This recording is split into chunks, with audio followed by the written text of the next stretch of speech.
Broadcasting from the Unshackled Studios in Melbourne. This is WilmsFront, brought to you by theunshackled.net. Now here's Tim Wilms.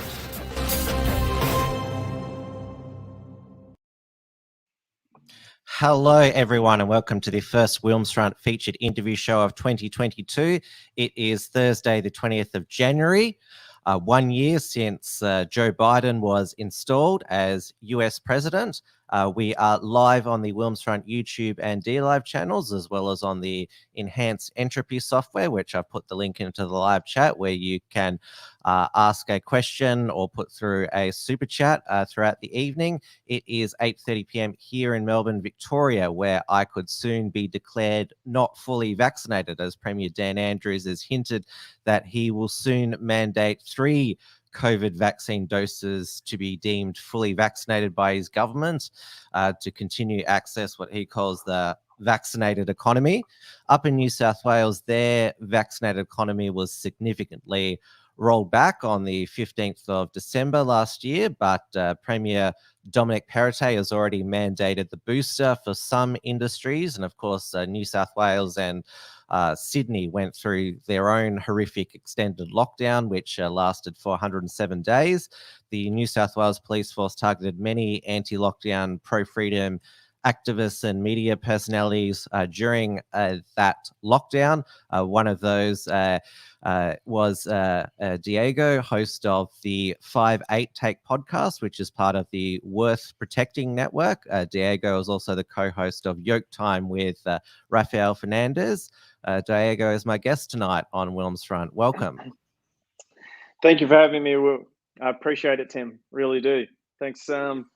Yeah, when you reached out, I saw the show of you were on that Yoketime episode, so it's good to now have finally a chance to have a chat.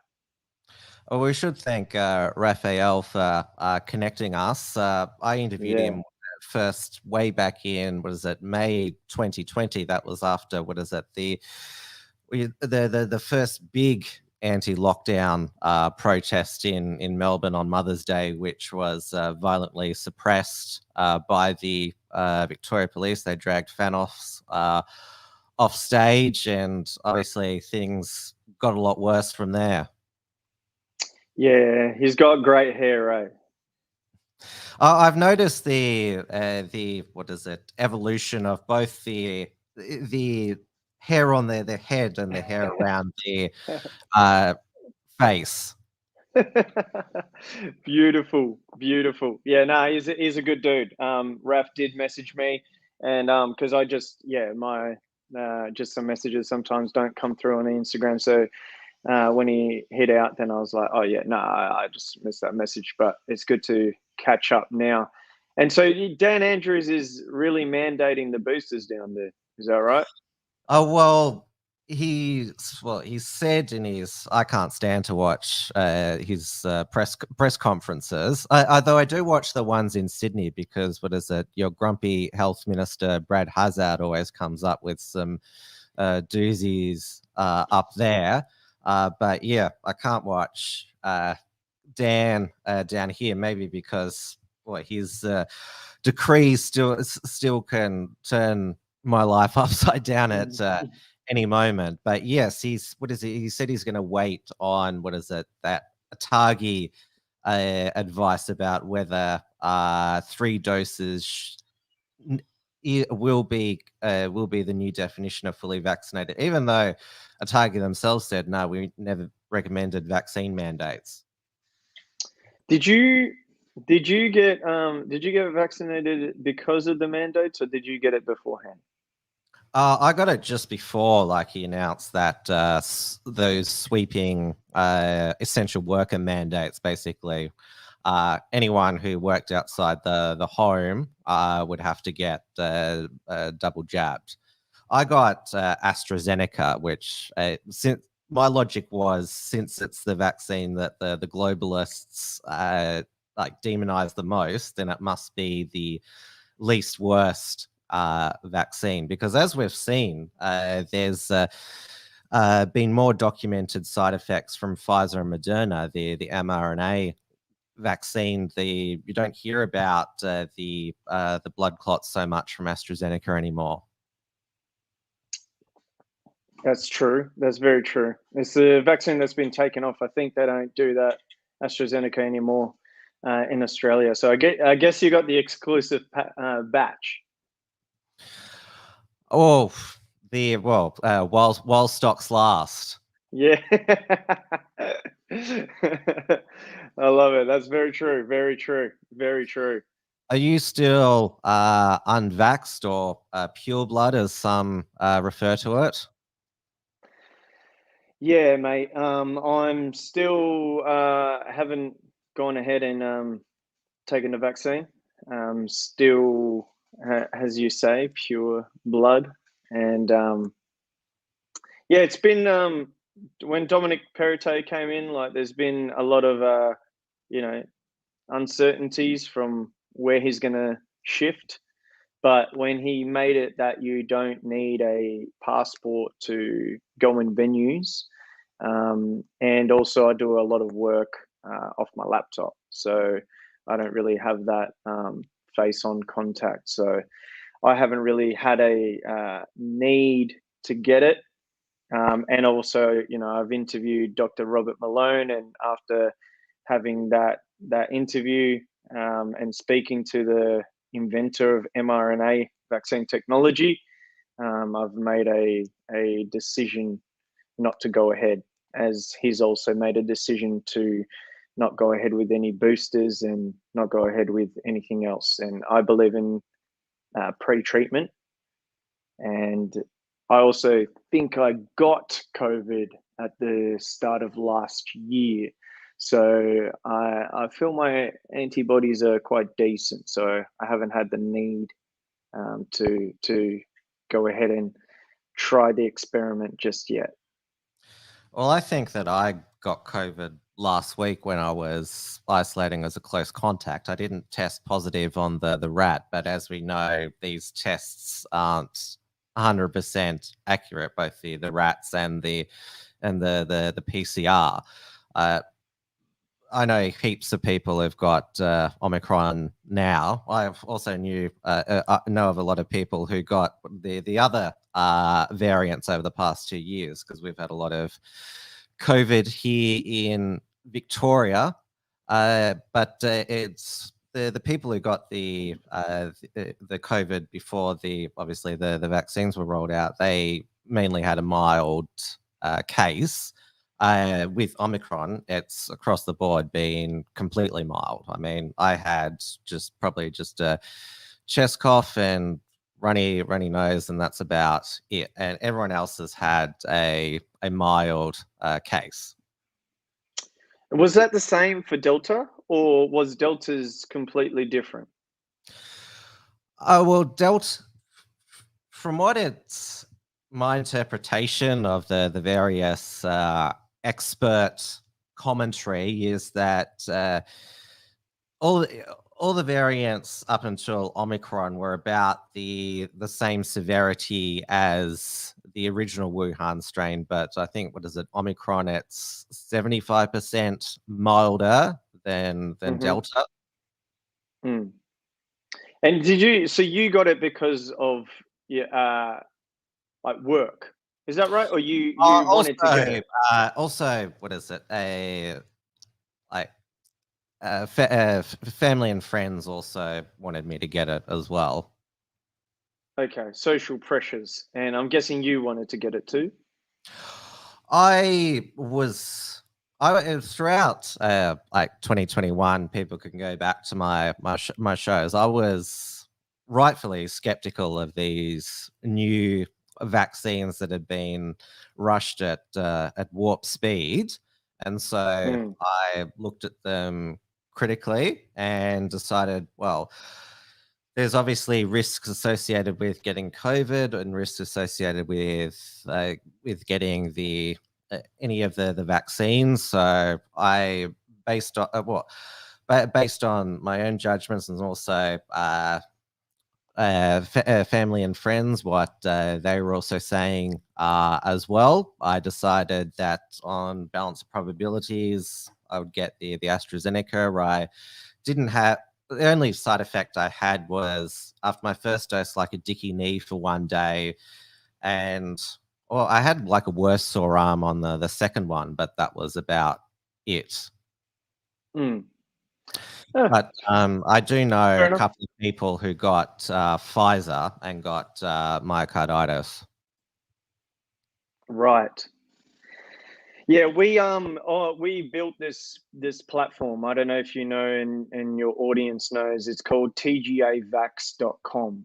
So what we do is that we have collated all of the official data from TGA, and we've put it onto this website with aggregated graph with the data coming straight in. It's easy to see. It's easy for families to go in there, parents. We wanted to just make something that grandparents and mostly like mums, because they're making the choices for children, and it shows they could go in there, they could click whatever adverse reaction that they wanted to see, and it'll show how many of that adverse reaction has happened. So we've built that website out for people, because it's really hard to access the TGA data. It's really clunky, their system. So tgavax.com, you can see all the adverse reactions in there. And we've dated now, we've scraped data from 1971 all the way to this vaccine, and the scale of hit and injuries from this one is through the roof compared to the last 30 years.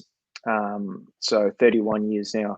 So yeah, so if you also want to check that out and see adverse reactions, you can go to tgavax.com, a little tool that we've sort of thrown in. It's been a lot of data work. It's been a lot of work in general from the team, and we just wanted to put that tool forward so it's easier for people to see some adverse reactions as well. So yeah, it's little things like that we've also been working on. So it's also been like some family issues also overseas. People have been injured, so that's another reason why I haven't gone ahead. And I know I've looked at the documents of when this particular trial is ending. People think it's 2024, but I've pinned something on my Twitter. It's 2027 is the actual last reporting period of this exact vaccine. So 2027 is when you see the last of these tests. So yeah, little something there. But I didn't know you actually it wasn't for work. It was sort of a social circumstance that got you. Well, it was also my own taken it. decision as well. Yeah. At Oh, the, definitely. at the end of the day, like, I'm responsible for what goes into my body, despite other pressures around. Yeah, 100%. 100%.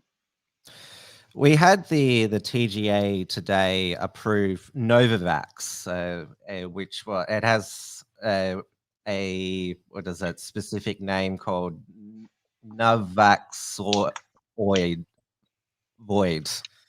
They all have Novaxovid. yeah. Novaxovid.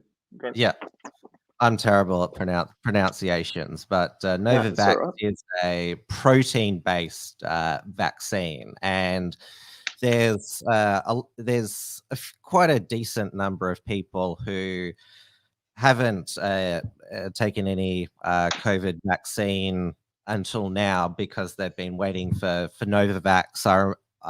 One of my regular commenters, Mel McPhee, described Novavax as an actual vaccine. So what is it? Greg Hunt today said that it could bump up the vaccination numbers by 1 or 2%. What are your thoughts on Novavax? Because they're I saw George Christensen post today that there is hardly any serious side effects that have been reported from it. I haven't looked into Novavax. I do know it's a protein vaccines. Obviously, like I've got holes in my arms from vaccines, as you can see right there. So I've had vaccines in my life. So it's whether my question is do I need it?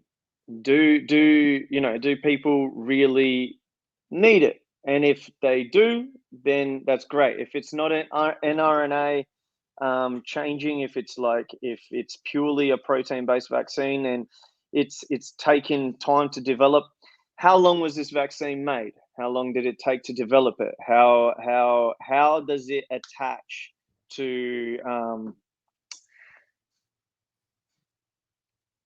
I want to make more of an informed decision. I can't really tell if I would take it or not. It's not that I'm for protein-based vaccines, but it's You have an interesting open how mind. I have an open mind, Rigo. Always have an open mind at all times. The mark of an intelligent man is to understand a thought and entertain the thought and move on, whether you agree with it or not. That was Aristotle. Didn't say it in those exact ways, but that's a quote that he said. And Aristotle really is the basis of our entire Western civilization. So I take that on board, and I'll see all points of views. But in the end of the day, if I really need it, I believe I've always said this from the start. mRNA technology, and I've spoken to the inventor of it. Oh, well, Robert mRNA Malone, he contributed to it. He's not technically the inventor. not technically the inventor of this mRNA, but in terms of the technology, in terms of the concept, in terms of those papers, he is. So in terms of this clone, he's not. There's bigger players at hand, and what it was initially for was for these 90-year-olds, right? That their immune system was completely shot. And the whole concept of it was that the mRNA technology will go in and act as an immune system for the elderly that were completely immune compromised. And for those people, I believe, they like 9-year-olds, makes sense. For myself, for a 5-year-old, doesn't really make sense. And I don't just take vaccines for the sake of taking vaccines. So I'm open to reading more and understanding more about the Novavax, how it was developed, how it's been developed in under 7 years, or that's generally the ballpark. It's been more or slightly less of other vaccines being developed. So how it was developed so quick, and the sheer benefits of it. So once I can weigh that up, then I'll be able to give a exact answer on that. But as it stands, I can't really do that. And also, the TGA today approved the first 2 oral COVID-19 treatments. These what are termed wonder drugs, because there's a few that have been approved which are intravenous drips. So there's one from Pfizer, Paxlovid. I probably, hopefully I pronounced that right. And then from Merck, Lagviro. And now, if you hypothetically got COVID and it was your symptoms were becoming more severe, would you take either of these 2 oral treatments? If my case was being more severe, and would I take these 2 treatments? Can you elaborate on that question a little bit? Well, if you've had a bit if your case was more than mild, it wasn't just a sore throat and runny nose, but you're starting to get really breathless just walking across the hallway, that sort of thing. Yeah, if they work, if they're proven to work, why not? If these, like, mate, if these drugs have been tested and proven to work, like you said, you possibly got COVID like last week, or you didn't test exactly positive for it, but you feel you were sick. You've had 2 vaccines, so you shouldn't be getting sick, right? So if I'm in there and it's proven to work and it's gonna do me wonders, and other drugs that have been in the market for a very, very, very long time suddenly that are proven to work, if they don't work, and then I need to take this as a last resort, maybe. Then again, if I get cancer, I'm not big on chemo. I'm not a huge guy that's a big proponent of chemo. I think the rate of death in chemo isn't that great, and the rate of recovery, I mean. So yeah, I'd have to cross that bridge when I get there. But I have heard of that. I've also heard of Deltacron as well. So if this pill sort of That's not a real variant. That was what's called a scariant, because since Omicron turned out to be way milder, they've tried a few things. What is it? That French Cameroon variant tried to scare people with that earlier this month, and the Deltacron that was supposedly discovered in Cyprus, it was a sequencing contamination error. That's what it was. right, okay, gotcha. Mhm. Yeah, so these do, and there's developments all day, every day. These drugs have been pushed forward quite quick, and it's interesting to see that. Whether they work, whether they don't, I don't really know. I guess once I hit that bridge, that's the only way that I'll be able to really give that definitive answer on it. But yeah, they've also got a nasal spray, right? So why would I just stop at the pills? Like, why not have the nasal spray instead? Because they said that Not sure if works too. that's been TGA approved. I've seen that on the news. The Yeah. nasal spray in development. We left out Flurona, which was rediscovered recently in Israel, where what is it? They're on the 4th jab, the second booster, and their infections per 100,000 are the highest in the world, and they've got a bad flu season with an Omicron wave. So So that yeah, that's the Flurona phenomenon. That was another big scariant. here's the thing: why are they doing scariant? Like, why are they pushing Deltacon in the media, Flurona in the media? Like, why not understand something that it's very real before putting it out there? You know what I mean?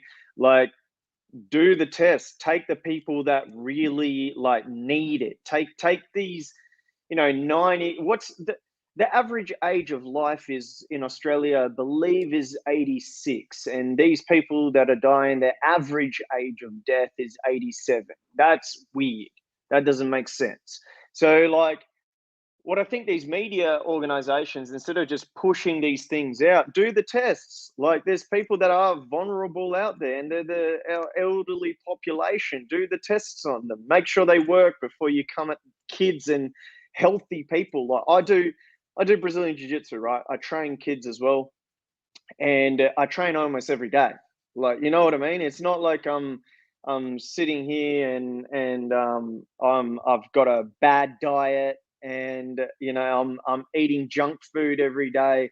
Like, that's not what I'm doing. So also, we need to start talking about actually being outdoors, actually running. It was a long time before any of these people ever even brought in health into the entire equation. So there's also that they're being disingenuine, and when you're just throwing shit out there just to see if it sticks, I think the public understand. The public innately know it's not right, and yeah, they just need to cut that out. Flurona, what is that? Deltacron, what is that?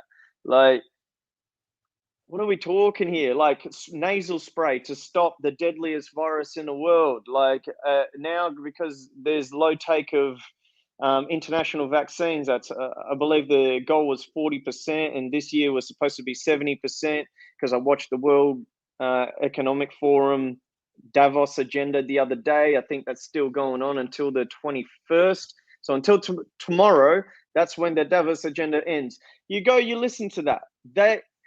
The vaccine uptake is horrible internationally, and we're 2 years into this. How's Africa survived all this? How that happened? How's India's because they brought out this package, apparently developed in Australia. I don't know if that part's real, but they did do that, and they flattened the curve. Like, what did Mexico do? Their cases was really high. What did they introduce? What's going on in the international courts right now? Like, why am I still getting asked to take this when there's all of these equations that's not being added up? Well, Omicron was discovered in South Africa, and people believe was born in Africa, which is, I think, South Africa is only about 25% vaccinated. Africa as a whole continent, even lower, and Omicron, it just blew in and then blew out, and it seems to be what the experience has been in other countries, and the same is occurring here in Australia. That is, there's only so much that pharmaceuticals and non-pharmaceutical interventions can do. The virus is going to virus. It's just what goes up must go down, and that's what happened with Omicron in South Africa, the original Delta wave in India, and now finally there's some discussion that because it's the virus that's been in circulation now for 2 years, the mutations, variants continue to get milder. That's the history of these influenza pandemics. It's only now, I think, that a lot more people are noticing how this pandemic is basically just following the previous, like the Hong Kong flu in 68 and 57. They all end, but as you were saying before, with this one, it's just the world's just gone completely mad with lockdowns, all these sorts of various interventions and coercive mandates and masks. Very true, man. And the question is why? And you're completely right. You should get that on a shirt, by the way. Viruses are gonna virus. Very true. And this will end. That's 100% certainty that it will. And what is gonna happen? Like the real. So when I spoke to Robert, what we also talked about is the aftermath of knowledge coming to the forefront. So, for example, I asked him about a lab leak, right, in Wuhan, because I saw Dr. Robert Redfield discuss the lab leak, and Dr. Robert Redfield was the previous director of CDC. So he's working with the military of America, and he pushes the lab leak, where Fauci pushes the natural occurrence of a virus, which is unable. You're never able to find the root if it comes from nature, so to speak. We know it came from a bat coronavirus. It's just how it got from bats to humans is what is still unknown. Is it, so we know that for a fact, or we just because because I remember a guy ate a bat on stage, ripped his head off with his. Ozzy Osbourne, yeah. So he didn't get coronavirus. That was Was weird. he I think got rabies, or he was treated for rabies. Yeah, well, it's rabies. It makes sense. When I asked him about it, he said if it comes out that it came from a lab and United States was involved, that would mean that there has to be some reparation for it. So that's why the lab leak it's a very tough one to actually put forward to the international community, because so there was one guy that was in Wuhan from the CIA that gave him the call, and he notified about, I think, two or three doctors. He got notified around 4th of January. He's got the date, and then I think a few others were notified in December or November that there was this breach in Wuhan and so on and so forth. So there was one American there. And now they've proven that, money is traced to that lab from America. However, to come out and say, yes, this is where it came from, and these are the two countries involved, which are the two major countries in the world, would have serious repercussions. Like it'll where do you go after that? You know what I mean? It's a very tough thing to look at, and that's the same with these entire narrative of the vaccines themselves. Is if they're found to be truly an experiment, because it's not that deadly and it's just being pushed, where does the general public, that because there is vaccine uptake, like you like yourself have had it, where does that put that mentality and those people that truly trust the narrative, they truly trust everything that the media is saying and so on and so forth? Where does it put their mindset? Where does it put trust in vaccines going into the future? Where does it put trust in that entire technology, in that entire virology, essentially as an entire field? So there's a lot at stake here, from both points of views. And now that there's actually criminal proceedings with criminal numbers in the UK, masks have been thrown out the window. Kids don't need to wear masks inside anymore. There's a whole bunch of things that's been lifted. There's no more vaccine passports in the UK anymore. Where does it all go?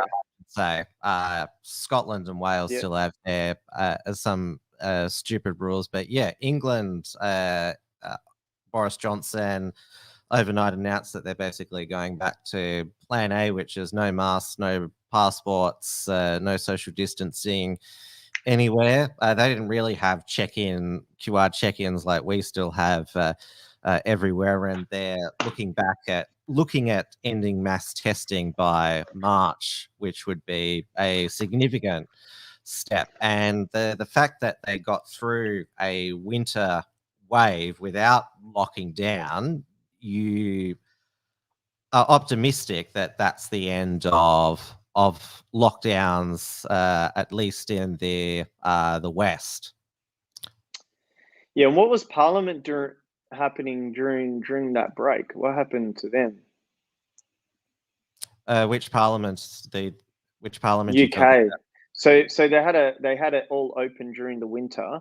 Was Parliament active? Yes, Parliament was sitting. Boris Johnson implemented the Plan B in just before Christmas, which is work from home, vaccine passports for nightclubs and events, and masks in schools, cinemas, retail, and public transport. So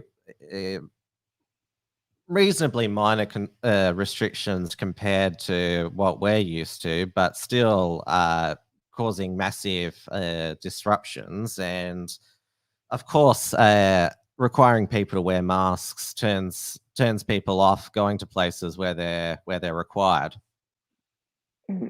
Definitely. And I heard in America, I think there's a lawsuit, not a lawsuit, the higher courts, Supreme Courts, they've ruled against the mandates. Is that they right? threw out Joe Biden's attempt to use OSHA, the Occupational Health and Safety Administration, to mandate vaccines for companies with over 100 employees. So that got thrown out by their Supreme Court. And over in the US, there's been no state that's gone into lockdown. I mean, California and New York obviously have masks and vaccine passports, but that's look, as far as even far left Democrat mayors and governors are prepared to go. I think obviously the same can't be said for Canada, with Quebec going into a Christmas lockdown. Ontario has got extreme restrictions. So did Ireland over Christmas, and of course the Netherlands, I think, is still in lockdown. They cancelled their Christmas, and Austria had a lockdown in November. So there's still some governments in the West still doing these destructive lockdowns, even though it's hardly having any impact on the curve, as we were talking about before. Yeah, no, you're definitely right. And I think Austria was the highest unvaccinated Western nation, so they've doubled down on them, which to me it's horrible. They lasted that long, and their rates weren't that high. And yeah, it's a tricky time, man, to be alive in general. There's a lot of division.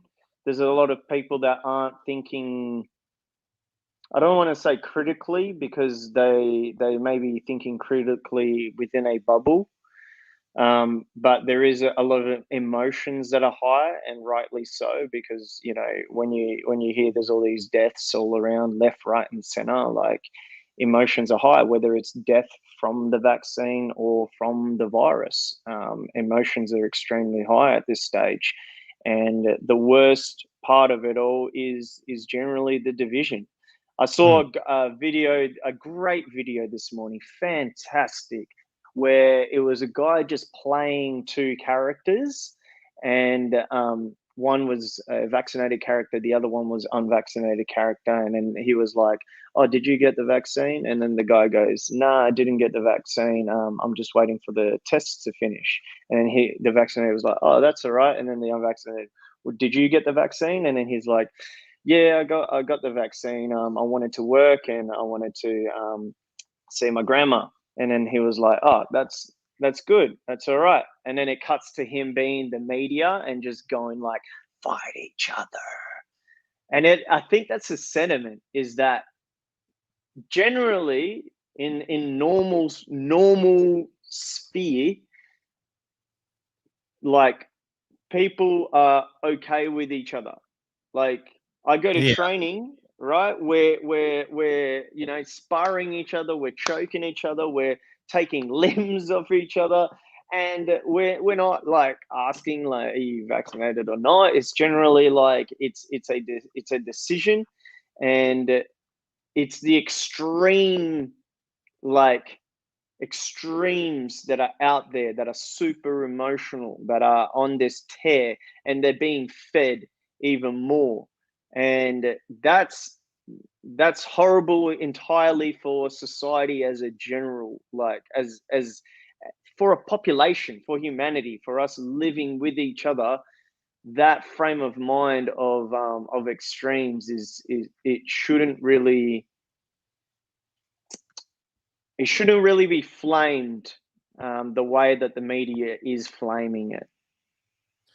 Well, the mainstream media, they before COVID were dying, and so them ramping up the fear, the division, gets clicks, eyeballs. I mean, the 6 p.m. news now is just fear and division.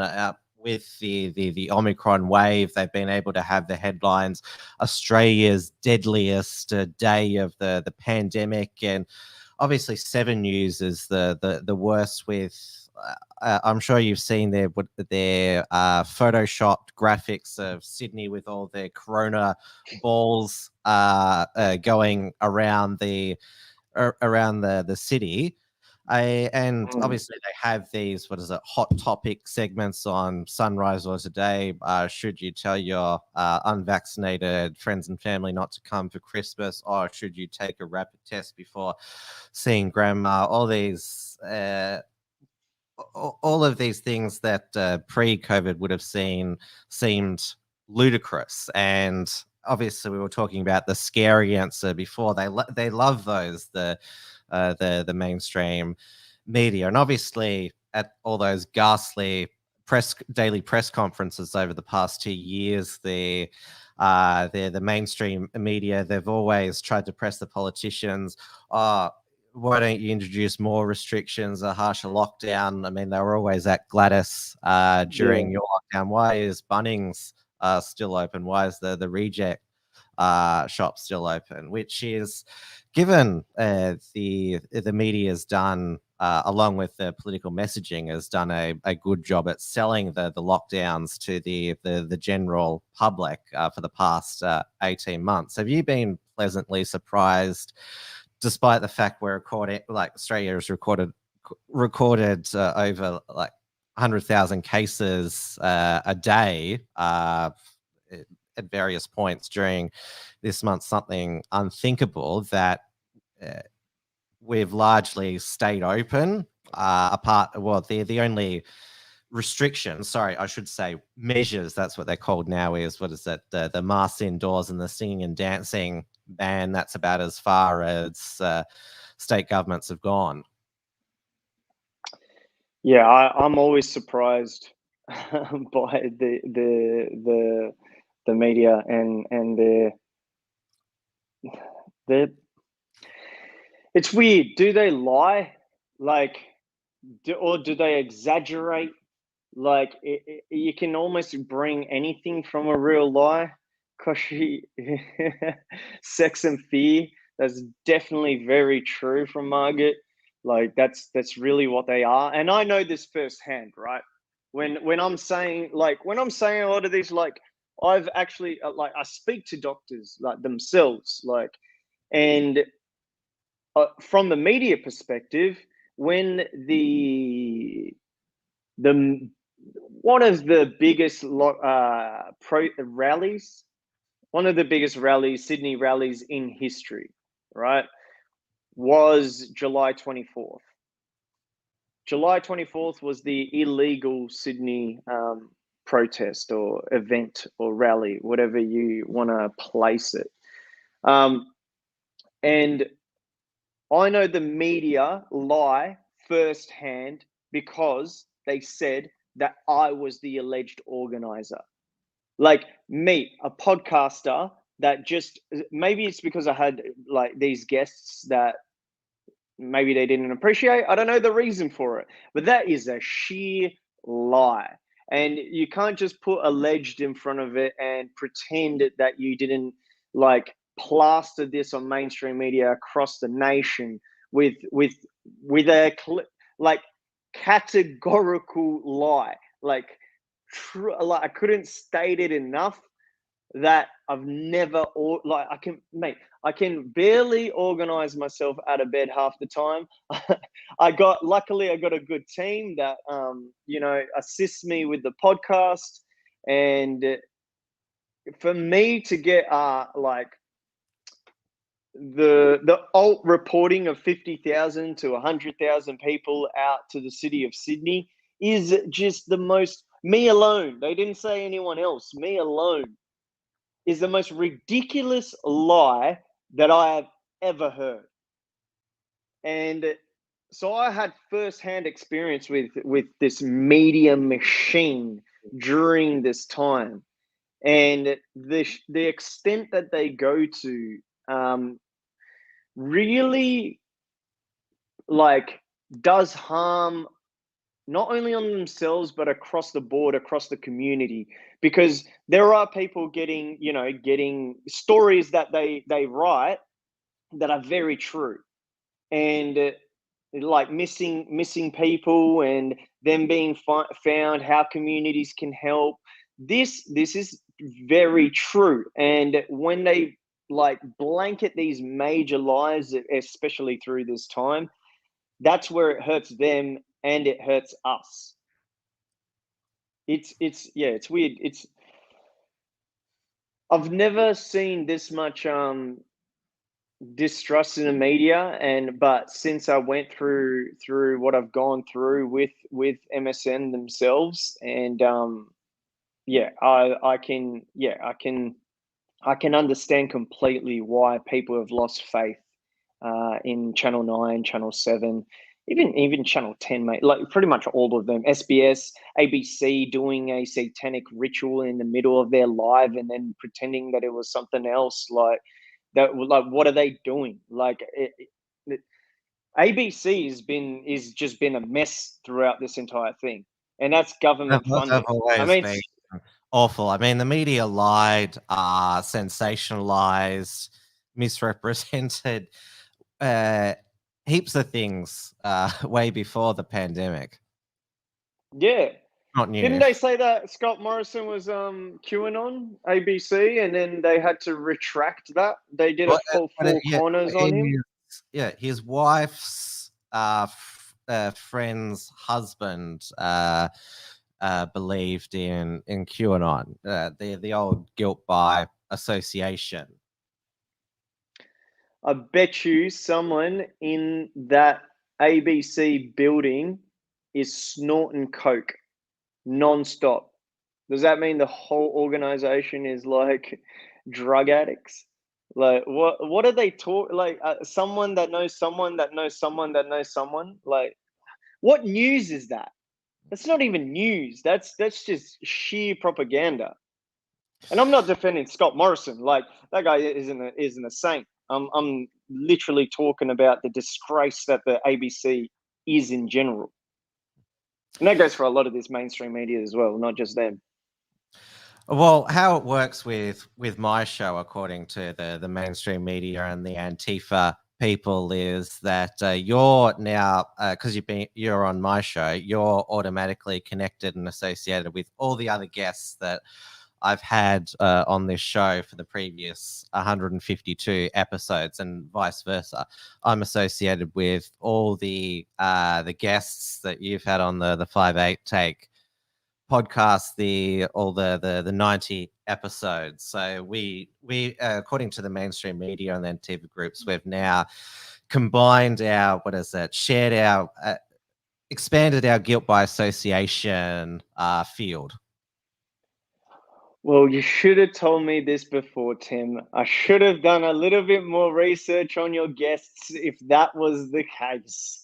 What am I now? What's my label? What's my label? What are they going to label me as? What is it? I have been called far right or alt right, so you'll probably get that. Oh, mate, what's going on? What's going on? Why are you out here alt-righting? What are you doing? Come to the middle, mate. Come to the middle where we look at things critically from both sides and assess it. That's yeah, they put a label on everything, man, and you should be able to go and speak to anyone across any field, whether they're far left. I don't know your clear political views in terms of lefts and rights. Libertarian at heart. I mean, I believe in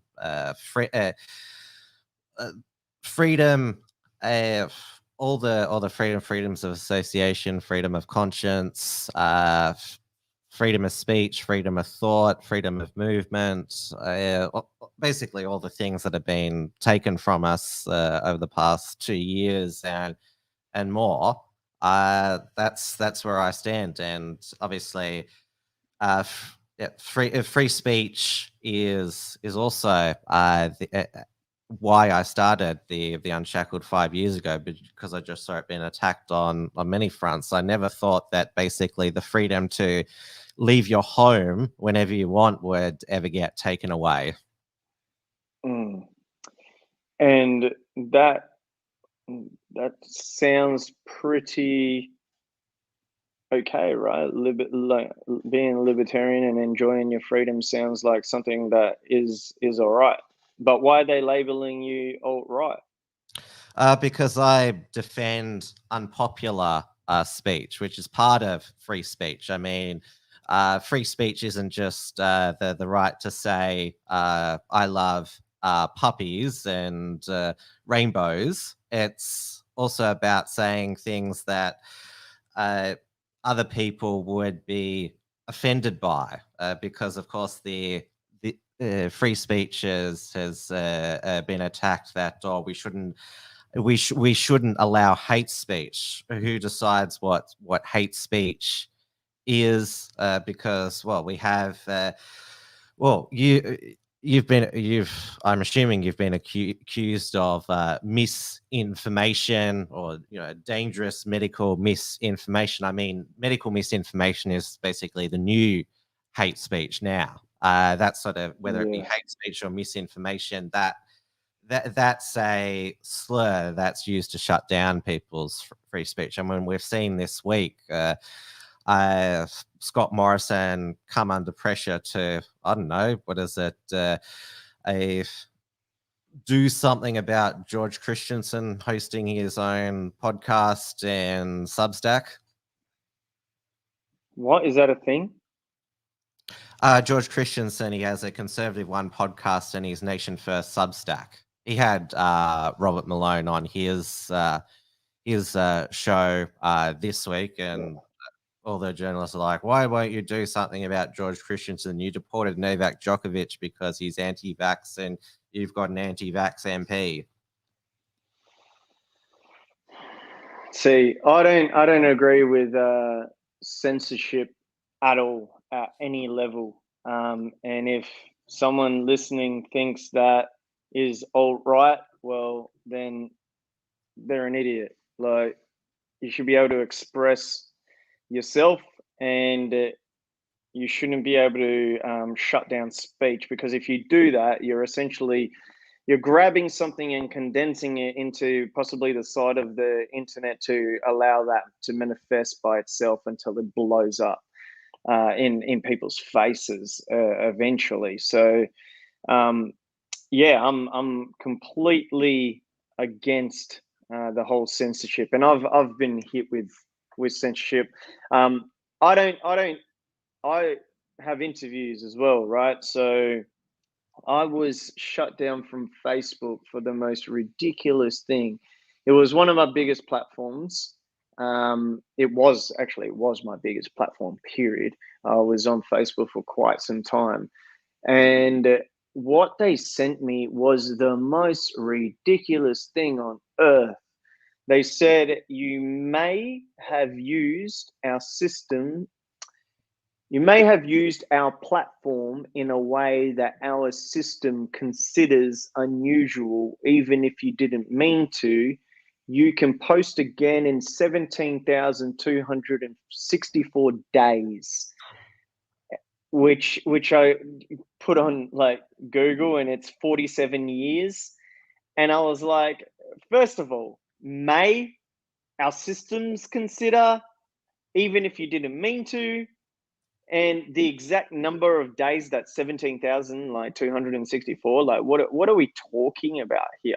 And they don't even say what it was for. And I literally just interview people, and I've interviewed I've interviewed people that are from the right.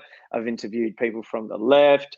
I interviewed when the Joe Biden and presidency took place. I interviewed a Joe Biden supporter, which is very left. He is very left. I don't know. There might be some Joe Biden supporters that are right, but I doubt it. So yeah, like had a bunch of people on, and for them to just like deplatform me like that, it doesn't really make sense. And for them to think that they're going to last 47 years is quite comical. They've already had to change to Meta, so Facebook doesn't last. I guess it's a tool now, not a company. Yes, I mean all the major Silicon Valley tech firms. I mean they've all ramped up the censorship over pretty much since the beginning of the Trump presidency, which to them was not meant to happen. Hillary Clinton was supposed to be the anointed president from 2017 onwards, and so Facebook, Twitter, and YouTube. Are you? Is your because I couldn't find any? What is it? Links to YouTube? Were you on YouTube? Yeah, I was on YouTube as well. That was the second biggest platform, and then that was taken down as well. So we have like a little clips channel on YouTube now, but we essentially don't really push that because we just get like I've been shut down already. It was quite annoying to build that following, and now like everything is essentially through the website and building the mailing list. Luckily, podcast is an amazing medium. Like that's my main medium. And I'm like Spotify, Apple Podcasts, and they haven't really shut me down. So my show's always been a podcast from the inception. It's never really been a show, but yeah, as soon as it started gaining traction on the video end, it got shut down. So I didn't really push that as much. So, but yeah, we're looking at a subscription soon. So Rockfin in the US wants us on board. So I might be on their platform soon enough. It's for the big tech censors. It's becoming a game of whack-a-mole. I mean, they think that they've slayed some big spreader of information that they don't like, and there's all these other free speech platforms that have popped up. I mentioned Substack. There's BitChute and Odyssey for videos. There's Gab for social media. There's heaps of free speech alternatives now. Now, your other program, Yoketime. I went to Telegram. Yeah, is a great segue.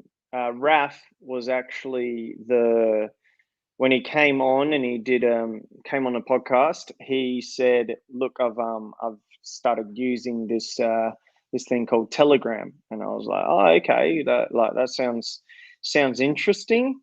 And yeah, I went on there and like thankfully I did a little call out, and we've now grown that in 6 months. I think there's like 15,000 there since July, which isn't everyone, but hopefully we're continuing to grow that a little bit, and suddenly it's become one of my favorite platforms, which is really awesome.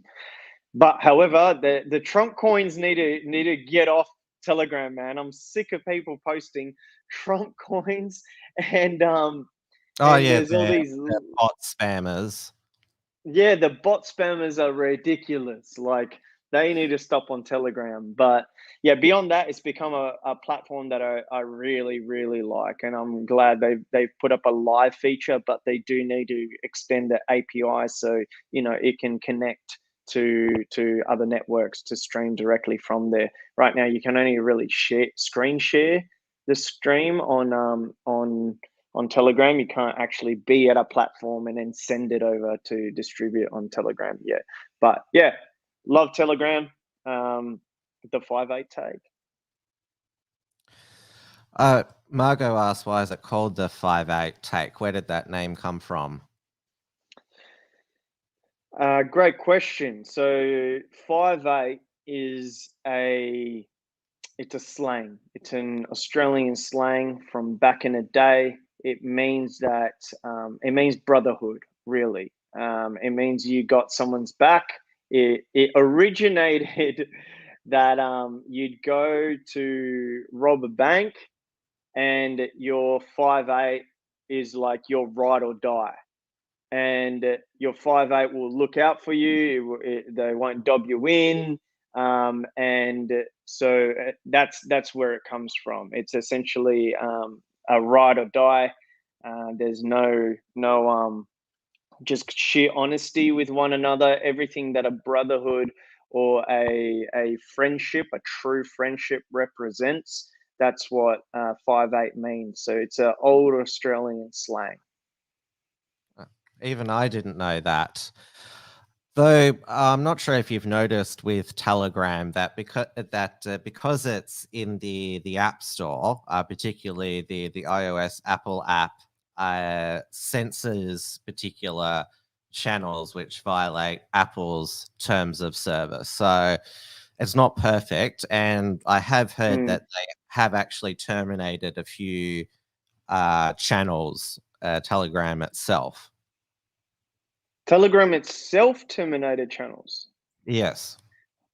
Oh wow, I didn't know that. I know there's a few channels that have gone on, or they were open before, and now it says you can't access this channel on your device. So I'm guessing that it does rhyme with mate. I'm guessing that's where it comes from. I spend most of my time in the Gab Australia group. So Gab, I haven't even hopped on there. Like, is Gab any good?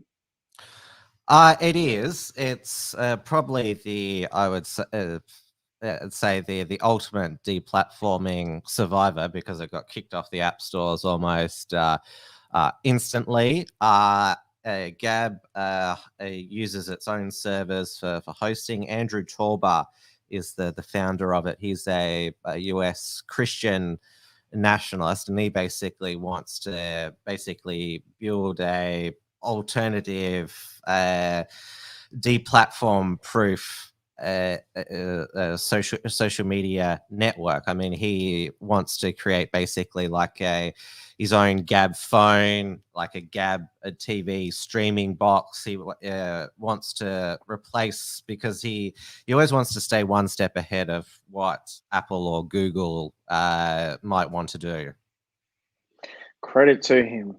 It's a lot to manage economically, something like that.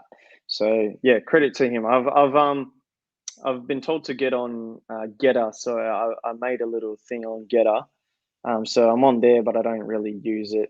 I've heard that Getter, some people have already been kicked off it. I mean, it's like a lot of people think it might go the same way as Parler, which as soon as it was kicked off the app stores, and I don't know why they used Amazon web hosting, but that was that meant that Amazon was able to pull the plug on them instantly, and they've never recovered.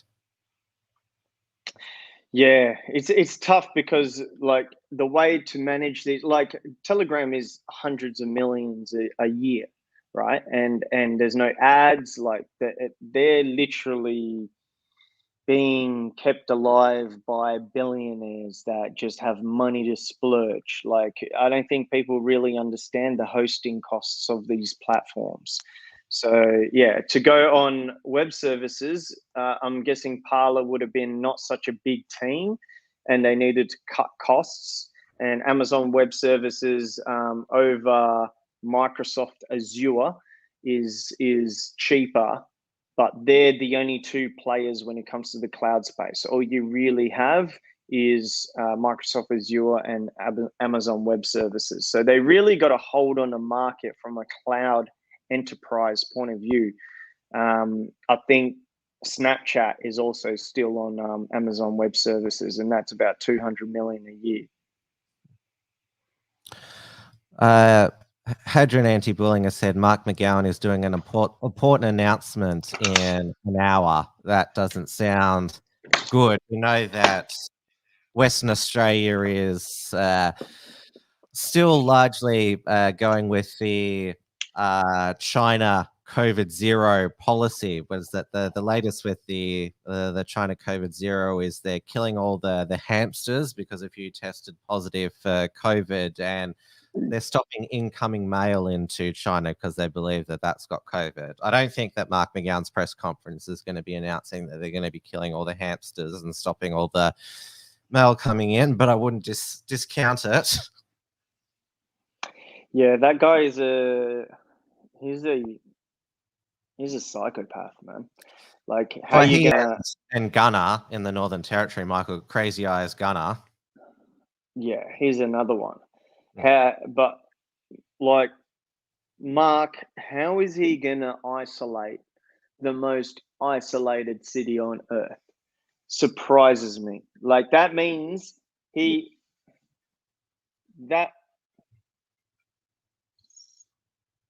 Sorry, brother. That means that he is terrible at his job.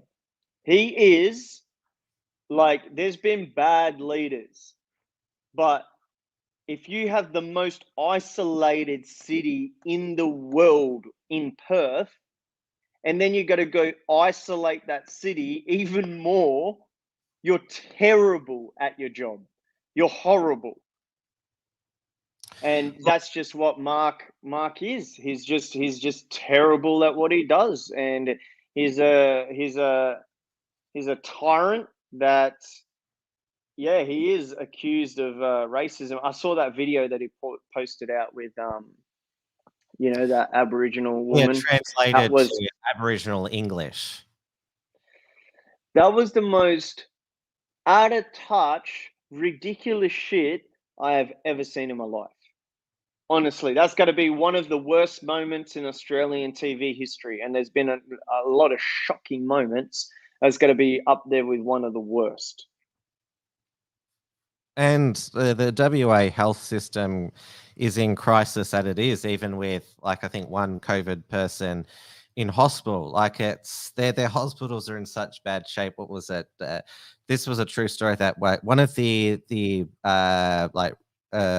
roofs caved in at a hospital and injured one of the doctors that needed stitches. Like, literally, the hospitals that are supposed to treat and cure people caused, like, injury. So you're telling me that there's one patient of COVID and the hospital is actually more dangerous than the one patient in there? That's wild, man. Yeah, like they have already suspended, like, elective surgery. Like, at least, what is it, New South Wales and Victoria could use, like, COVID cases as an excuse. WA just, nah, our hospitals are shit. So, well, what is it? We have in Victoria now, funnily enough, the code brown this week, which means that the hospitals, I guess, have turned to shit. That's why it's a code brown. Is that a thing? It is. And yeah, everyone's mind immediately went to, like, when they heard code brown, sort of, who? At least it just wasn't me. Wow, amazing. It is generally a shit show. So fair enough. I guess it's the right color for the code. Wow. The thing that I've been reflecting on, given that apparently, what is it, nearly 2 years into this pandemic, it seems that our hospital system wasn't prepared, but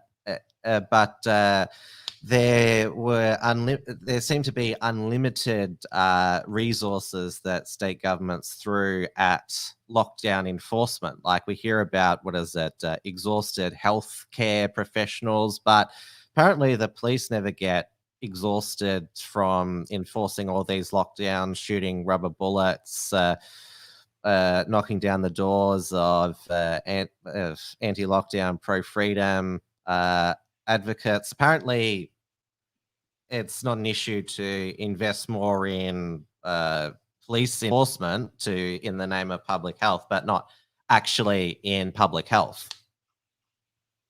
Yeah, I I've thought about that as well. It blows my mind that they put 28. Is it 28 million or like I don't know if it's they put a large sum of money into the Queensland camps, and in my mind I'm like, why didn't you just put that into hospitals? Like, what are we like?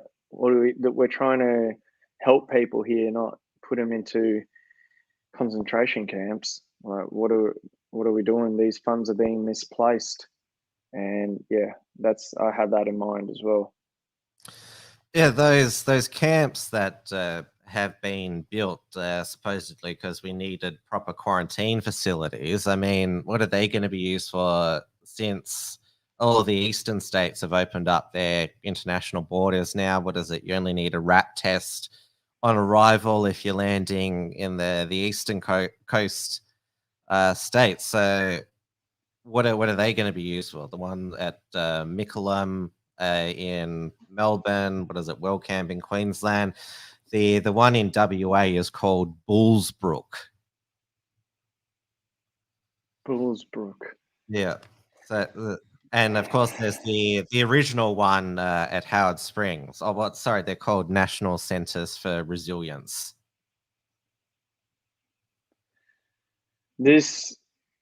We're going down a dark path, man, with these camps. Like we really are. We really should be looking at investment into early treatments and hospitals. That's really, if we're talking pandemic, like the same thing, firing unvaccinated nurses during a pandemic, and then getting and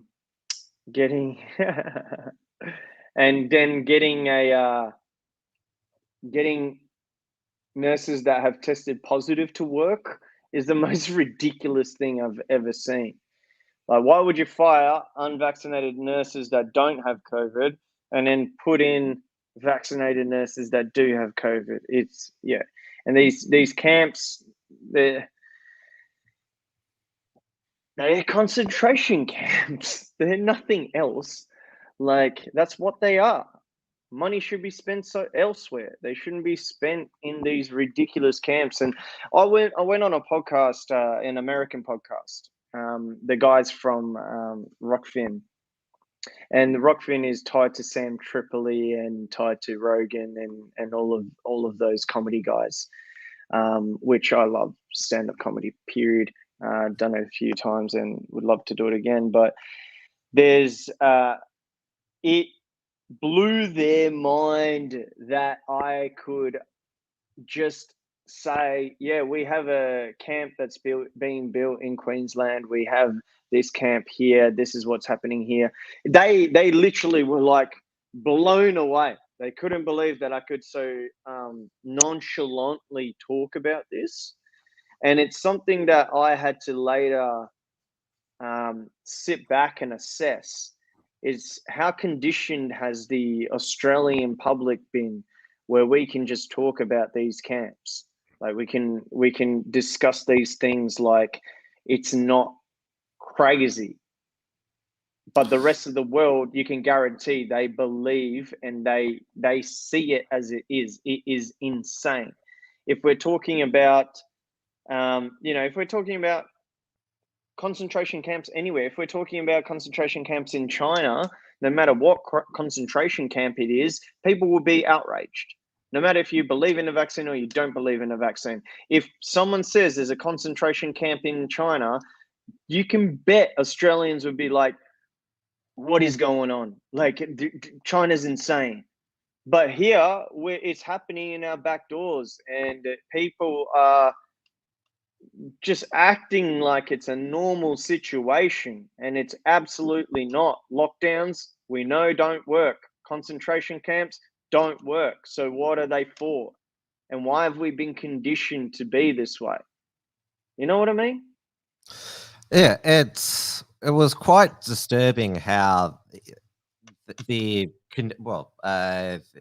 how quickly the public were conditioned to want lockdowns when when there was an outbreak of like a few dozen cases. I mean, governments were polling like throughout the whole time that various states were in lockdown or had their borders closed. They did them because they were popular. I mean, that's how the Dan Andrews Victorian government, where I live, despite the world records days in lockdown, close to 260, they are still in the box seat to win the state election in 2022. But yeah, like obviously Victoria pioneered the extended lockdown with curfews, 5Ks, and 1 hour exercise way back in 2020. And I spoke with an American back then who was like, "What? You have a curfew? You're only allowed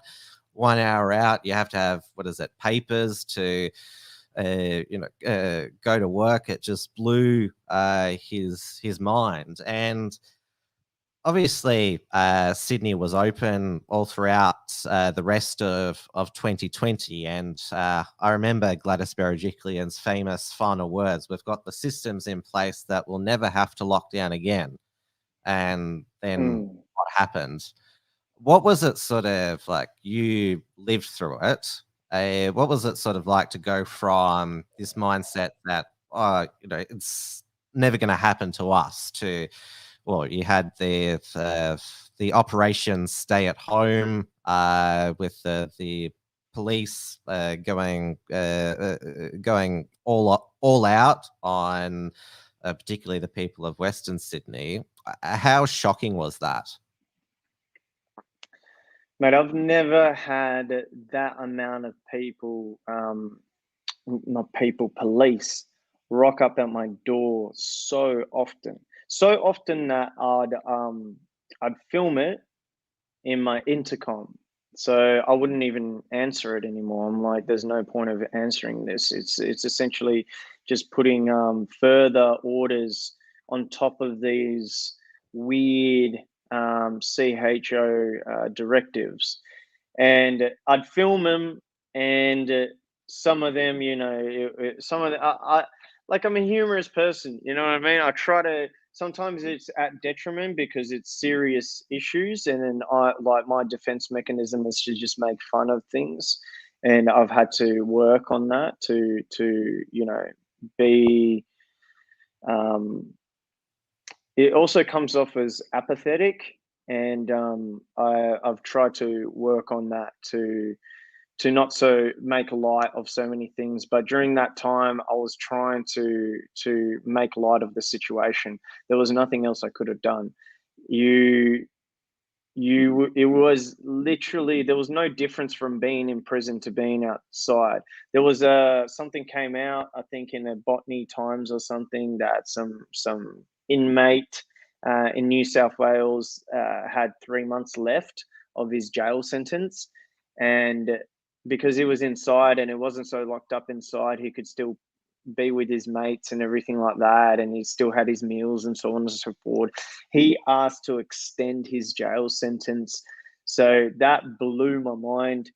And at that time, I just tried to have fun with it. So when an officer came to the door, I was just tried to I think I got some officers to squat on video, which was entertaining.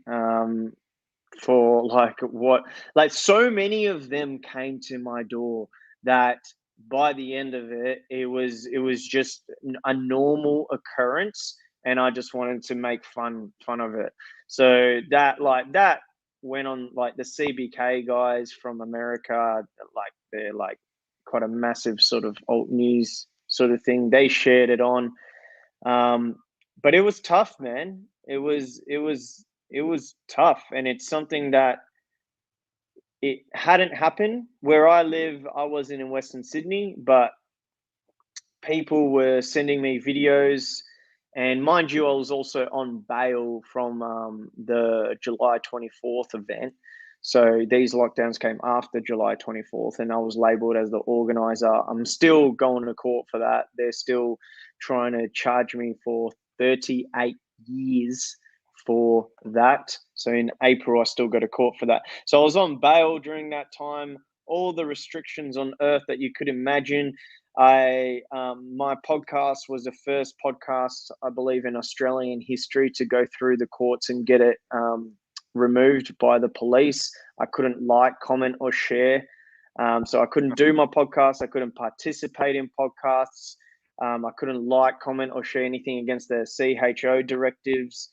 It was like being in jail, man. Like you in Melbourne would have known what it was like, but also I had it socially and on the internet. They tried to shut me off. When I got to court, usually you have your local police station, like, recommend, like this person, we recommend that, he doesn't do this. I had the entire New South Wales police force request that I couldn't access the internet at the time. And the judge was like, I don't have a criminal record. So the judge was like, this is absolutely absurd. And then they tried to say I couldn't access social media. And then eventually we got down where the judge agreed that I just couldn't do my podcast and so on and so forth. So we had to go through courts and get that removed. But living during that time, not only with the restrictions, but also the restrictions that the court put on me, it was one of the toughest periods that I've experienced here in Australia and in Sydney. During that 2021 lockdown, the New South Wales Police, it's like they were determined to give the Victoria Police a run for their money. And it's clear that after that July 24th, they, albeit under the radar, made sure to charge or who they deemed the ringleaders, and also they gave out all these exclusion notices that if you go in this vicinity during this day, and there was not another big protest after that July 24th, but down here in Victoria, obviously, they just kept happening despite what Victoria Police did. Though New South Wales Police, they were the first police force to actually successfully convict and jail an anti-lockdown activist in Anthony Khallouf, who was a guest on Yoketime with you and Raph. I had him on my show back in, I think October 2020, when he first got charged with incitement and obvious, and that was ongoing. But it sounded like the New South Wales Police, they just wasted no time apprehending him, convicting, and then sending him to jail. Yeah, that should have never happened. Like, there's two bits to speak on there. So in terms of the police, they were the first police to also go to each individual, like you said, the key figures, I guess, to then put further orders on them. So, for example, my house, not only was I had all these bail conditions, not only there was the CHO restrictions, but then they would also come to my house on the weekends to try and serve me papers, which are further things, which I would never take. And then that you literally have to take their papers to agree to the papers. And one time they came to my door with a whole squad, and they got the keys to the place. They entered the place and they got to the door, and I had, like, under specific laws, I had to show identification. And then as soon as I opened the door, they threw the paper at me. Like, I've got videos of this. I was trying to shut the door and they literally threw these papers through the door. And that's how they were shutting people off. So they were the first police force to, and to me that's illegal as you can get. Like I don't think those papers should stand if you didn't accept them, if they were thrown in your face. Well, that's why through they a threw door. them at you. So, like, if they hit you, then it's like you've been served. Like, Yeah, it's madness. So the police did do that successfully. Anthony's case, they should have never arrested Anthony, man. Anthony is a good guy. He you know, he has his passions, and like what happened to him was a disgrace. He's not even from Sydney, so he's a visitor into New South Wales. And the Sydney police force really showed their true colours when they arrested him. They arrested a visitor that was coming in. You should be more welcoming, and like views or whatever views, you know what I mean? It's not like he assaulted someone. It's no. not like he did physical harm to anyone. It's just that he had different views than the political sphere at the time. And that's why they got him. So to me, I see that as a political prisoner. I don't see that as anything else. And that was a sad day in Sydney. That's what I can say on that for sure. And he's still on parole. So he actually, part of his parole, he can't go home to Victoria. He has to stay in New South Wales. Yeah, he's yeah. It's a not only have they imprisoned him, but they have him also you know, still imprisoned in the state that he can't leave. It's I think everyone should go and support Anthony. Yeah, reach out to him, support Australians versus the Agenda. Go to the webpage australianversustheagenda.com or .com.au. I think he might even have both, and support his work, because he was doing amazing work. And just because you have a different view doesn't mean you should be imprisoned for it. Absolutely ridiculous. Well, sadly, that's what's happened in various points over in Victoria. They haven't successfully convicted and imprisoned anyone, but they imprisoned Nick Patterson for a few weeks. Same with Pastor Paul Furlong.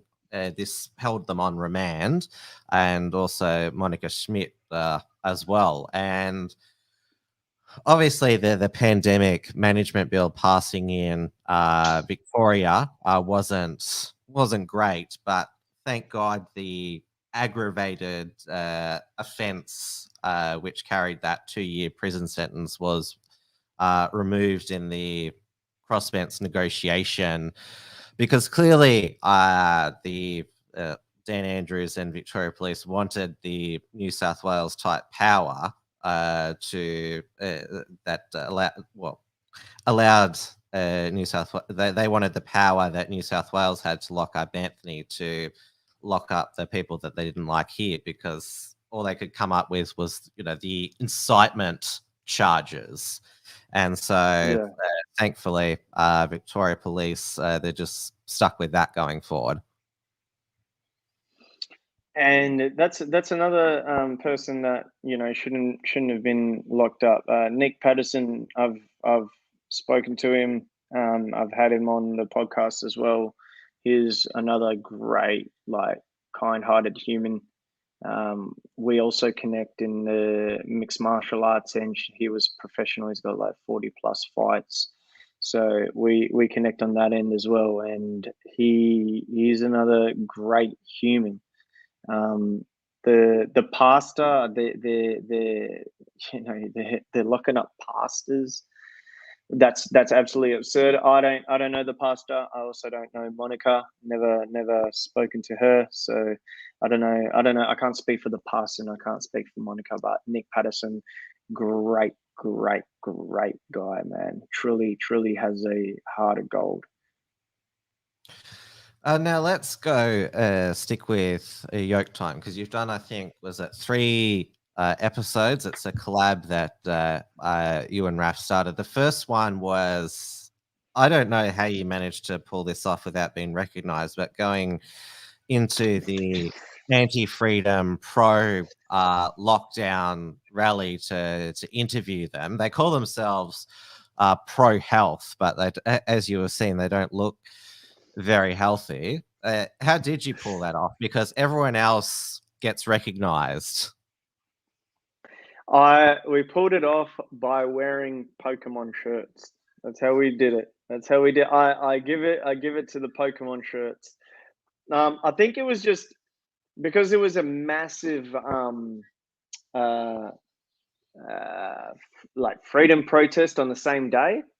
I think they were a little off guard. So when you come up with, I had on red sunglasses. Raph had on his sunglasses, and then we had these Pokemon shirts on, and yeah, we went there and just try to get some interviews and made a interesting video that sort of took off, and it was like some of the perspectives are very, what is the word? What even is the word? There's another videographer here, Chris Coveries, who he goes to a lot of those types of protests, and he gets hit, he gets like things thrown at him. It's out of the, yeah, and I think it's also our energy. We went with an intent to have fun, not an intent to grab video and completely take it out of context where it's malice. I think when you watch that video that we made, it's what they said. Like, we didn't take it out of context. Like, that's their thoughts, however extreme or not it was, and we just put some comedic tones to it.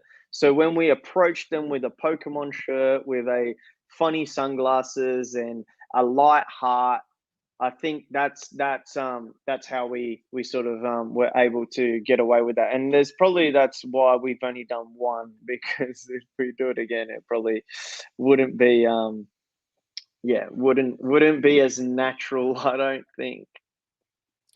I would have thought that at least recognize Raph, because as I mentioned, he's been active since right at the beginning and is on the anti-freedom freedom watch list. So yeah, that was quite surprising. How did Yoketime come about? Obviously, well, you're both of Hispanic descent, albeit you're Brazilian, which they speak Portuguese there. Raphael, his family is from Chile. They speak Spanish there. Is there like some crossover between Portuguese and Spanish? Like, I don't speak any of those language, but no, there is a bit of crossover. I think I speak a little bit more Spanish, like broken Spanish, than Raph does Portuguese. But when he came on the podcast, I think we had similar understandings, not complete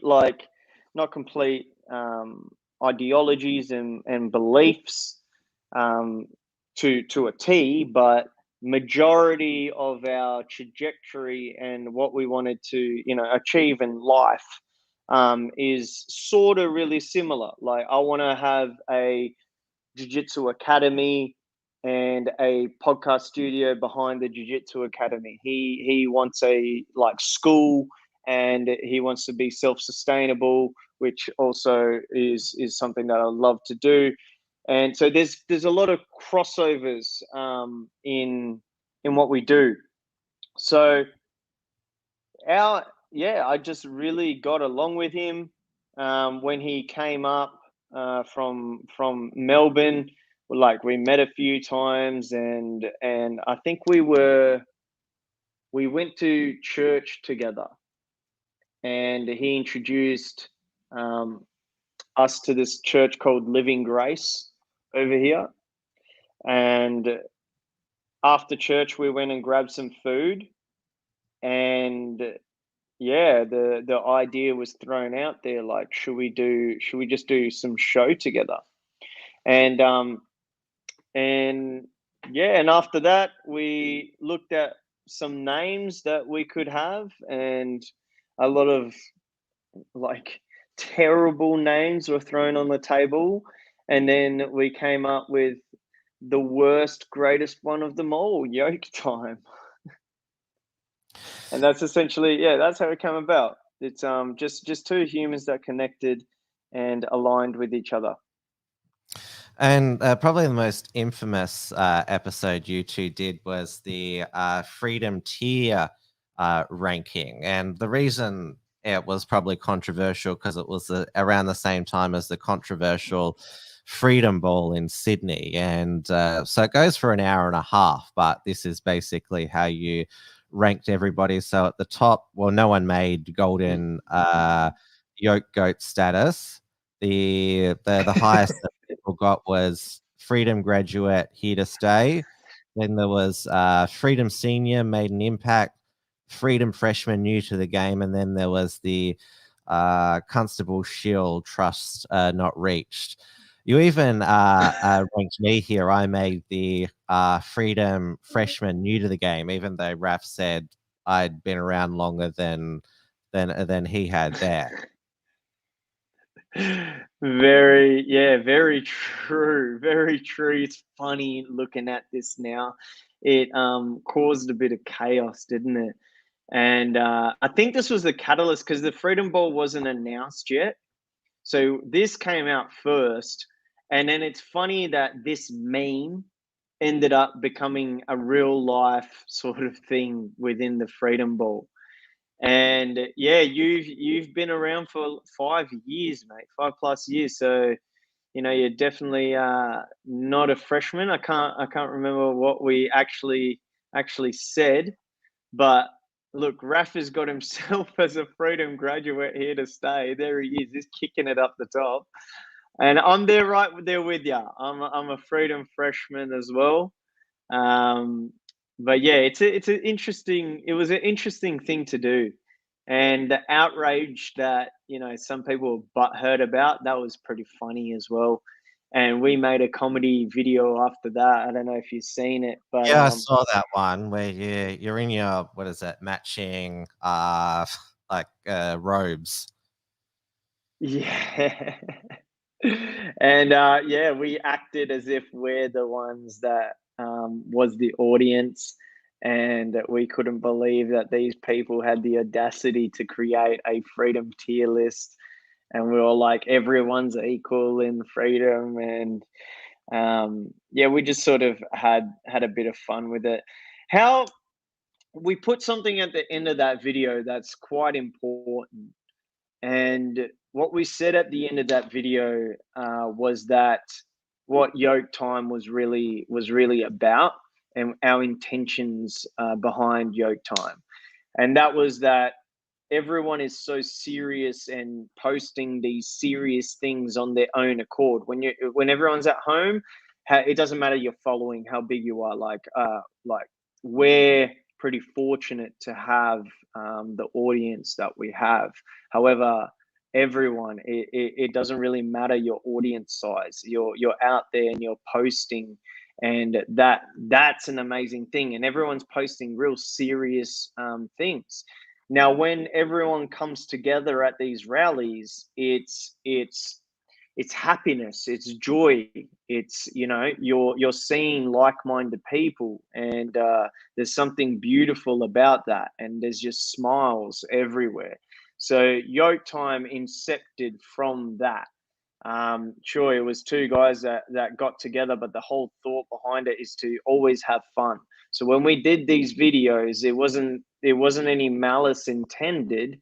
It did stir things up, and that's also to our first video as well. That's probably why it came from a good place. It came from a replication of the rallies, of coming together, Yoke itself, YOKE, and having fun.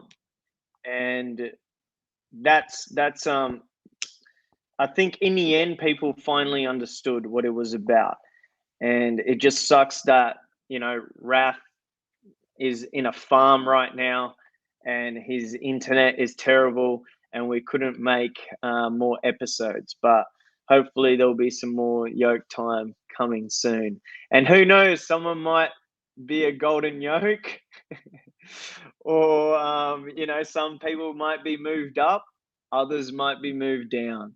So yeah, there could be another tier list episode in future.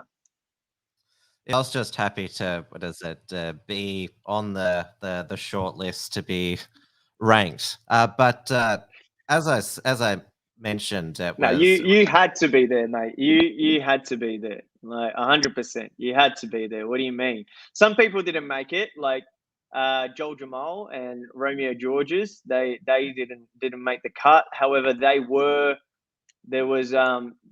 in there, but they essentially got. I think there was a glitch in the system where those two actually got shoved out. So yeah, it was purpose that you were there. Period. Now, as I mentioned, this controversial episode was on the same time as the Freedom Bowl in Sydney, which was on the December 15th, because that was Freedom Day, when the unvaxxed were allowed into most venues again. The masks and QR codes were scaled back. Anthony Khallouf, he gate crashed it, and he was personally kicked out by Simeon, the Aussie Cossack, when Anthony was sculling looked like a post mix Jug of Coke. Yeah. Now, obviously, looking back now, it was quite premature to declare mission accomplished in New South Wales, given that, well, a lot of people's jobs and businesses had already been destroyed by the vax mandates that have been in place for the past 2 months. And 8 days later, before Christmas, Dominic Perrottet backflipped, reintroduced masks indoors and QR codes. Again, maybe he'll abolish them again after Australia, but then he's also banned singing and dancing. Like, it's never like mission accomplished when it comes to being vigilant against threats to liberty and freedom. Tim, did you want me to touch on what happened on the night, or my thoughts on the bowl itself? Your thoughts. I mean, the video on the bowl itself. Yeah, the video of Anthony, gate crashing it. I mean, people can watch that and make up their own minds. I was just telling people what he did. Yeah. No problem. The night. Look, in terms of the Freedom Ball, Tim, I don't think it was. It wasn't it was bad execution in terms of a gathering of people. There's been a lot of people out there that have stuck their necks out. Like, I'm talking about really stuck their necks out, to the point where, you know, for them to get a job, a general job, is very, very, very hard. And these people, I am not against them having a night.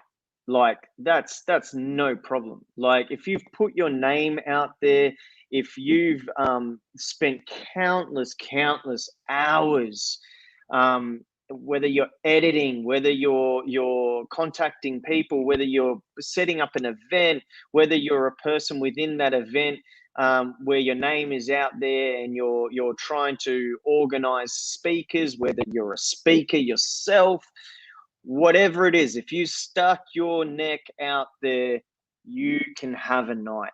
That's not a problem. And I don't think that was the issue. I think the issue was that the execution of it was that it was going to be that, and that it wasn't that. So there's multiple layers in it, and my layer that like I've come to understand why the major backlash is because the disconnect of it showed a lot of hurt and did a lot of hurt, did a lot of damage. If it was called like, you know, a political night with, you know, to showcase some creators, and it was true to what the night was. Like essentially, when you were there, it was Aussie Cossack hosted it. Mind you, he funded it. He put forward the money for it. So whether he wanted to, you know, get ahead in whatever he wants, I can't speak for the man. Like, but I also don't completely like tear the guy down. I think it's if the night was what he wanted in terms of connecting political figures together and political members together, he exceeded in his night, and it was a great night in terms of that. But the way that the night was marketed was all of these people that stuck their necks out, that, you know, are making content, that are helping people behind the scenes, that, you know, don't get any credit if they were going to get a night that was paid for them. And that's not what the night was. So that disconnect was the thing that really, really hurt people. And it showed a elitist situation that people are trying to fight against. And these people that was your everyday people and your everyday person that moved into a content situation, they saw them as backstabbers, like as turning their backs on them and joining a elitist group. And whoever was there, it doesn't even matter how they got there.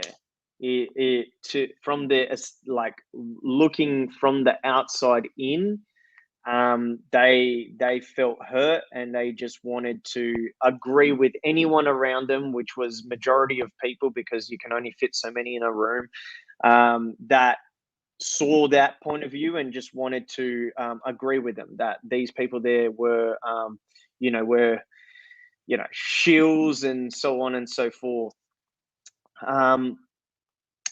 And it, that what does that hurt do? That hurt then develops into mistrust. That hurt then sees politicians in there, and then they, you know, it does formulate into the perception of a shill. Completely understand it. And as I said earlier, it doesn't even matter how people got there. In the end, is that they were there, that, you know, everyone wanted to hate every single item of that event. And there's nothing you can really say. Like when I was, you know, sold on the event, on going to the event, it wasn't Simeon that sent me an invite or anything like that. I was sold on that event because the content creator, there was a content creators table. It was only one table. And I was sold on that event with exactly that it'll be all the alt media people. It'll be all people that helped put on these rallies, and it was going to be a paid for night. And I didn't pay for anything. but then when the tickets came out, when the UAP and I think the Liberal Democrats were there as well, it was weird, man. It was weird. But as I said earlier, if Simeon's goal was to achieve a night that was bringing members of political parties together, he achieved it. He did what his goal set out, but I don't know if that was his goal. You know what I mean? I can only speak for myself, and I thought there was a lot supposed to be content creators there, and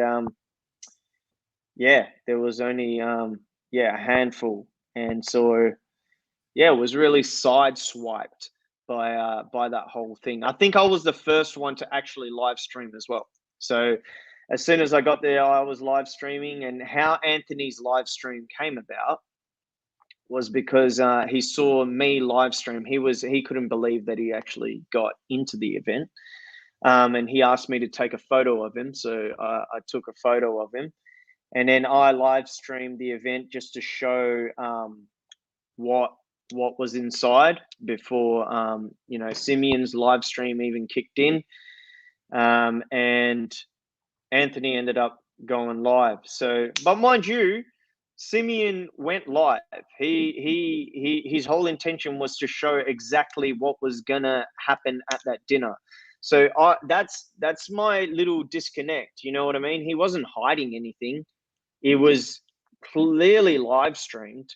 So I just don't understand where he made that, like, where he thought that would have been a good idea for, like, a bunch of politicians being there, and where a lot of his audience and everyone, saw him as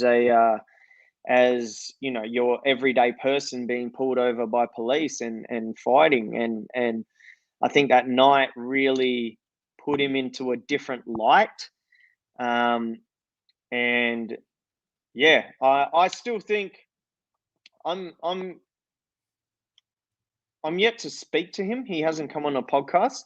Like, I'd love to have a real full hour discussion with him to really understand his mentality and thoughts behind that. But yeah, that's my thoughts on it, man. I think if it was all us people that have stuck our necks out, not these members that have just paid for a party and sit in the shadows, not doing anything, and then suddenly come into a freedom bowl, like, not those people.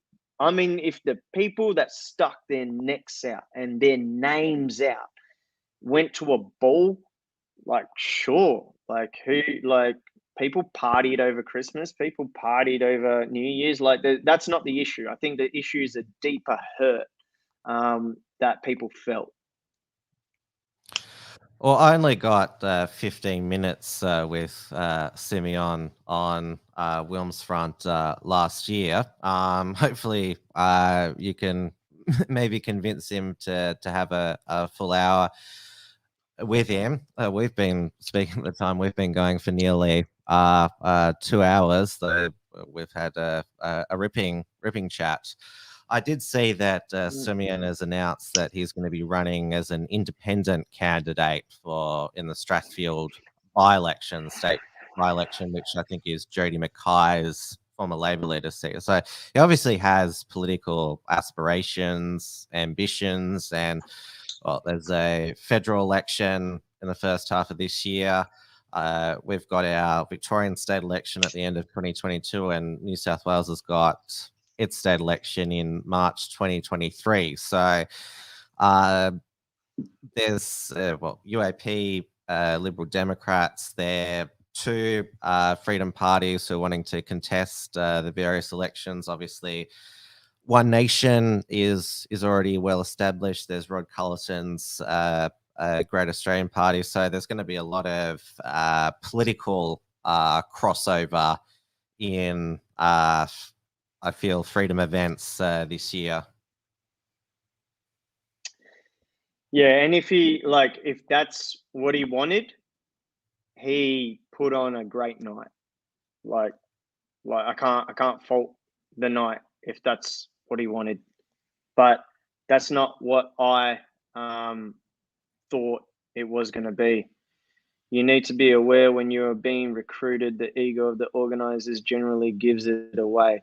As I said, I wasn't invited by the organizers. I was told it was a content creators event. I really was. And when I got there, and it really did look like a recruitment show. So yeah, I was, as I said, I was first to show everyone what it was. And not from a malice intent. Like Anthony's live stream was a bit, I guess, more with malice intent. Mine was just from more a transparency intent, just to be transparent. And that was my intent with the live stream. But yeah, no, you're right. You know, you live and you learn. You know, I come on, for example, I've come on this podcast, Tim. Did I know that I'm suddenly going to be labeled by the mainstream media as alt-right, and I'm attached to all your guests? You know what I mean? Yeah, I went on another podcast. And then this guy, Brendan, he made a video of the same thing. It's like, maybe I need to do like, but then again, I'm the most optimistic person you will probably meet. Like, I try to see the good in as many people as I possibly can. Anyone that I come across, unless they do some serious, like something wrong, where I see it firsthand. And, you know, like, yeah, maybe I should have checked that freedom event a little more. Maybe I shouldn't have went on that podcast and to discuss another's opinion. Maybe I shouldn't have had a left-wing person on my podcast. You know what I mean? Maybe I should stick to a bubble and stick in there. You know what I mean? But me being called alt-right, that's one guy that, like, you know what I mean? You know what I'm saying? Well, you can also do what a lot of Australians have done over the past 2 years and just stick your head in the sand and but you're not that type of person.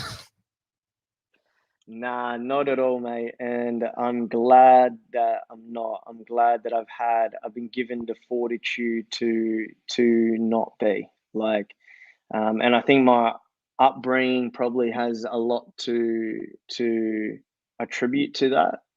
You know, I come from a rural farm to like 2-bedroom house, 7 people living in there, to favelas of Brazil, to Perth, some bad suburbs in there. You know, I don't know my dad, but I have never had that victim mentality. And I think that's been instilled in me from my mother.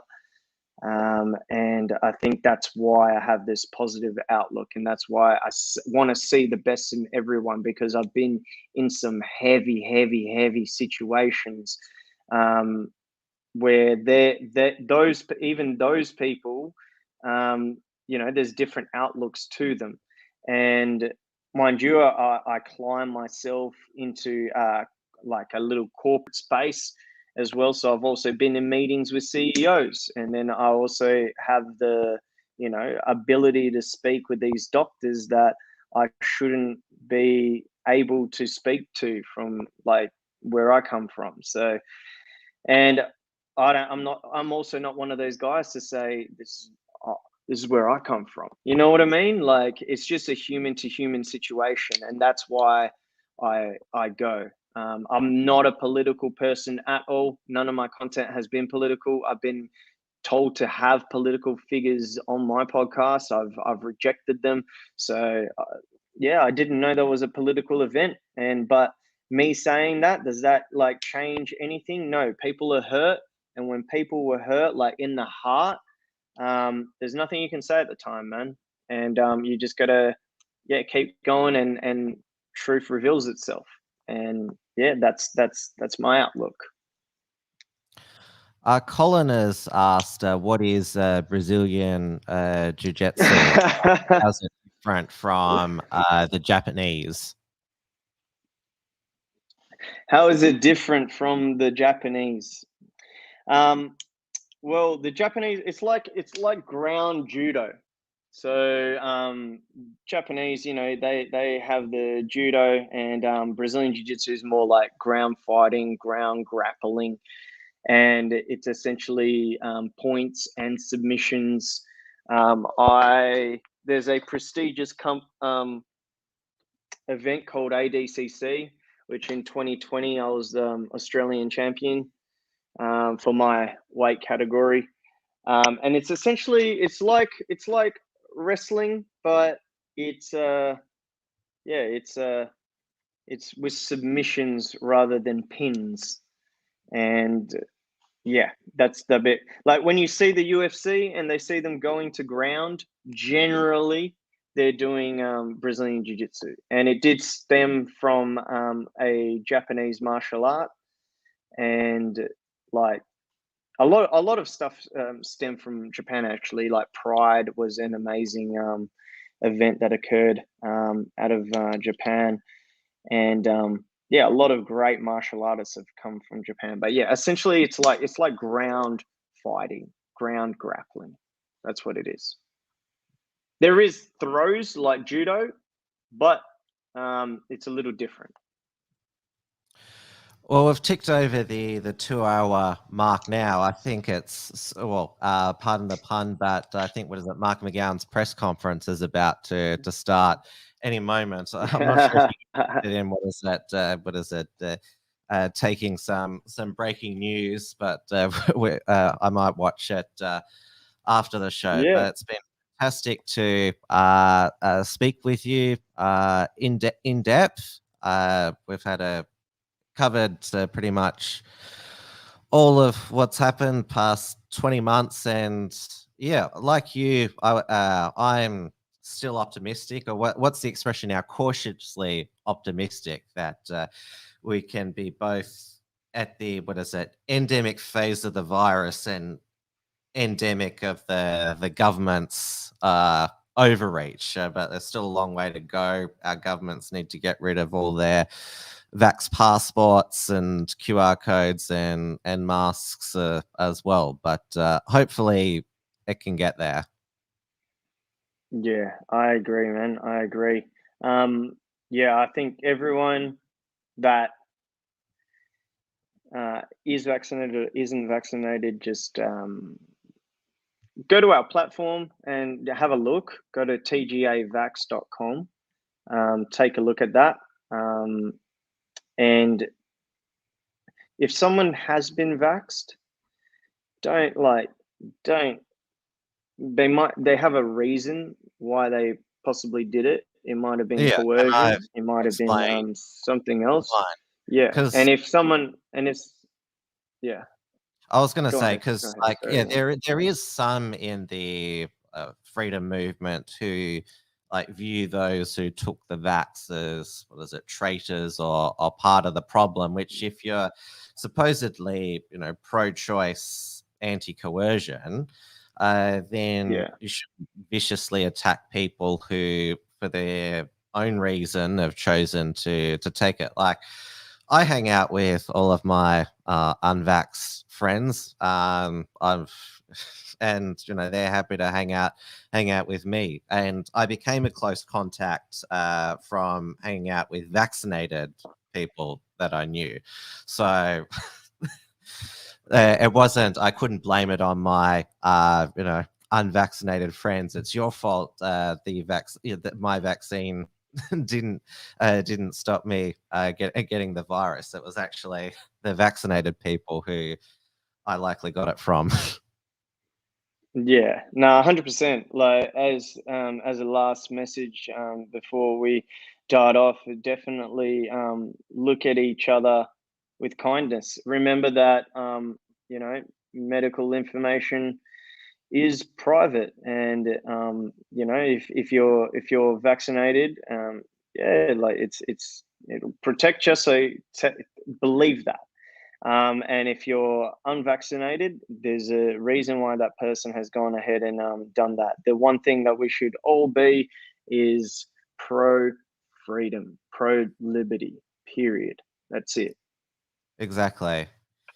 Oh, well, you take care. Thank you so much for your time tonight. Thank you to the live audience as well. I'll see you all tomorrow night for Trad Tasman Talk, 6 p.m. Melbourne time on the Unshackled YouTube channel. Stephen Berry will be my co-host. We'll catch up with what's going on in New Zealand with New Zealand trying to prevent Omicron coming in as best that they can, but at the same time still believing that Omicron getting in will be inevitable, if that makes sense. We'll get into all that tomorrow night. But everyone, take care, stay safe. If you're over in Western Australia, brace yourself. We'll find out what's in store for you next in a moment.